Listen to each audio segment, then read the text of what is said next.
So,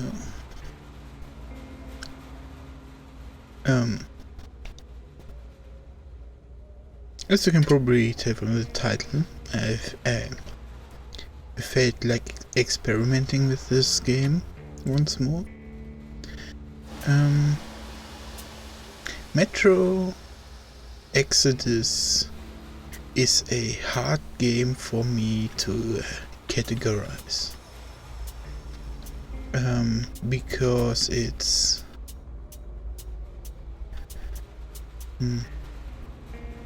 I do not like the ending of this game. This game, if you watch documentaries on this, they all have one thing in common. This game had money problems. They ran out of time towards the end. You can really feel it in the game, where they wanted to tell their story, but they did not have enough time to polish the later maps. So yeah, a lot of people think actually that the ending, that the last level is the most Metro-like, and it's a nice flashback, and that's why they give it a better rating. But the last level, when you play it more often, actually feels like one of the worst Metro levels that exists. When you play Last Light or 2033, you don't really feel led by the stage, by the level. But here you have this semi-open world game that then decides to become extremely linear. So suddenly you get put into a different setting from the core game, and that is what puts it off. Plus, you do not really fight different enemies or the variation of enemies you expect a city like that to have. You really only fight the librarians, or these cyber librarians, the psychic one. So in the end, that last level, even so it gives you the illusion of being a Metro level, betrays this game almost completely.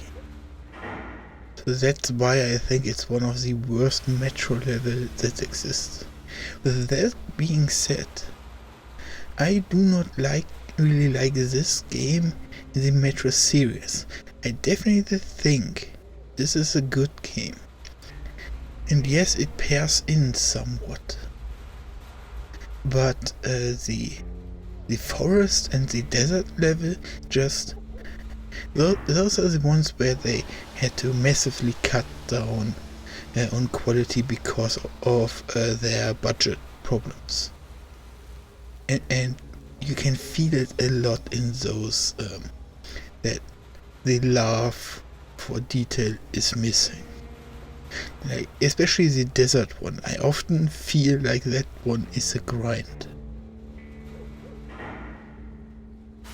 The best redeeming factor of this game though is that you always want to explore the map.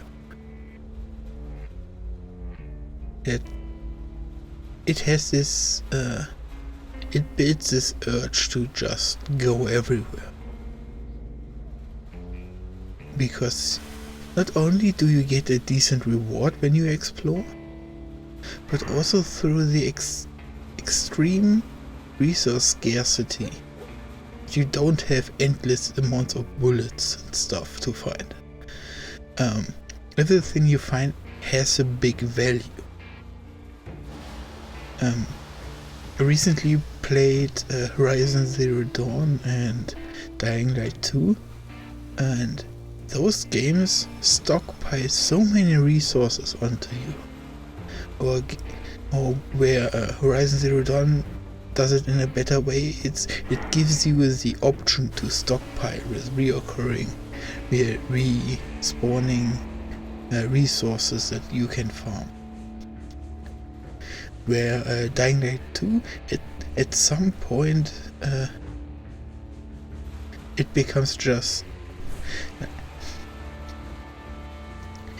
the later stages of Dying Light 2 show it the best, that you have a story.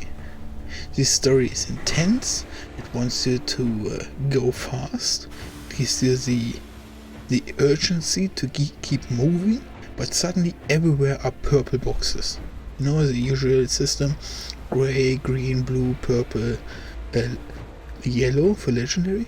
Okay, but everywhere are these these epic purple boxes. So, do they now want you to go fast or to keep looting? And the worst thing is, the people that keep looting, lose the sense of urgency that game wants to build. And here, it's somewhat similar, but they developed it good. Like, we do not have a lot of resources. Everything, even if it's just a mushroom, we will value that a lot. And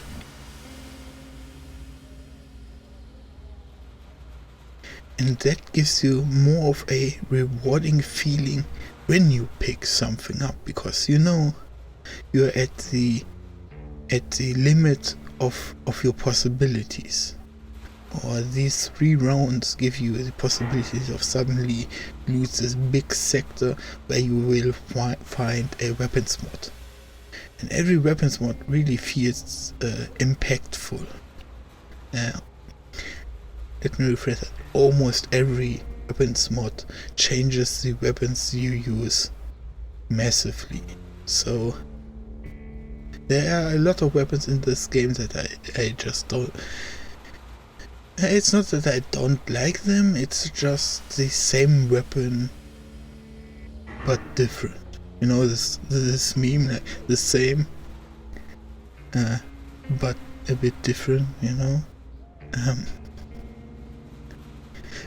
But that is also something I don't really want to drive as the main criticism of this game, because one thing you always could do in Metro is one-shot headshot, besides demons or let's just call it massive creatures, you know, elite boss mobs. But everyone that is a normal critter, in this case zombies, watchers, humans, is those that came to mind. If you attack the head of these creatures, they are instantly gone. So as long as you have a weapon that has a good amount of first shot accuracy and somewhat cheap ammunition, you will get the chance to recover, to loot something that will get you to the main objectives that you have. So that is something this game's really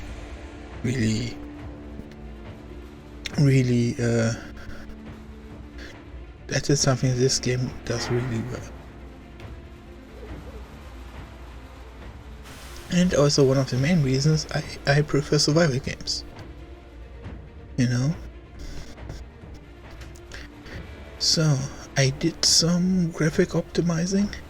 I hope it was enough. And